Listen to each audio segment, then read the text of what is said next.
Welcome back to my channel. నిన్న ఒక task వచ్చింది కదా, బిర్యానీ టాస్క్, థమ్స్అప్ది ప్రమోట్ చేసి ఆ టాస్క్లో అక్కడైతే నాకు బర్నీ గారు తప్పు అనిపించింది. ఎందుకంటే రెండు టీంలు ఉన్నప్పుడు బర్నీ గారు అన్నారు, మాధురి గారు అయితే ప్లేట్ తీసుకొని మా టీం ఆడిన వాళ్ళు ఎవరైతే ఉన్నారో వాళ్ళకి పీసెస్ రావాలి కదా, అయిపోయిన తర్వాత మీకు ఖచ్చితంగా పెడతాను, ఒక్క నిమిషం ఆగండి అన్నారు. దానికి మాధురి కట్ అవ్వడంలో కూడా తప్పు లేదు, తను చెప్పడంలో తప్పు లేదు.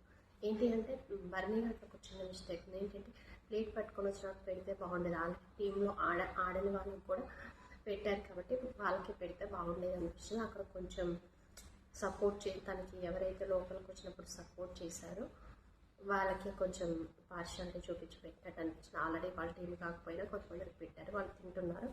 లాస్ట్కి మాధురి గారు ఇది తనూజ మిగిలారు. సో వాళ్ళిద్దరికి తను ప్లేట్ పెట్టుకొని వచ్చినప్పుడు పెడితే బాగుండేది అనిపించింది. ఒక్క నిమిషం అన్నారు. సో పెట్టిన తర్వాత వాళ్ళకి పెట్టిన తర్వాత వేరే డివైడ్ చేసుకోవచ్చు కదా. ఇంకా అక్కడ జరిగింది ఏంటంటే ఫోటో పోజ్ కోసం ఆ పీస్ వేయాలి, ఫోటో పోజ్ ఇవ్వాలి అని వాళ్ళు పిలుస్తుంటే నేను వెళ్ళాల్సి వచ్చింది అనేది. ఇంకా నాకు అక్కడ కూడా కొంచెం బర్నీ ఇంకా డిస్కషన్ జరిగింది కదా ఎపిసోడ్లో, అక్కడ ఎవరికి తప్పు ఏంటి అనేది కొంచెం మాట్లాడుకున్నాను. దివ్యాని అడిగారు, నువ్వు ఎందుకు మాట్లాడుతున్నావు ఆయన విషయంలో, మాట్లాడొద్దు కదంటే నేను కెప్టెన్ కదా సార్ మాట్లాడుతున్నాను, రేషన్ అది అందరికీ ఈక్వల్గా డివైడ్ చేయాలి నా ఇంటెన్షన్. అంటే అది ప్రమోషన్ది, రేషన్లో భాగం కాదు కాబట్టి నువ్వు అవసరం లేదు ఇన్వాల్వ్మెంట్ అని చెప్పేశారు.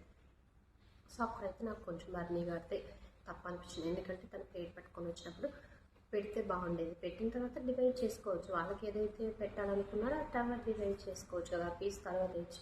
దానికి మామూలుగా రైస్ పెట్టినా అప్పటి వరకు తింటుండేది, లాస్ట్లో మీ పీస్ డివైడ్ చేసి అందరికి వేస్తే బాగుండేది. సో అక్కడైతే నాకు బర్నీ గారు తప్పు అనిపించింది.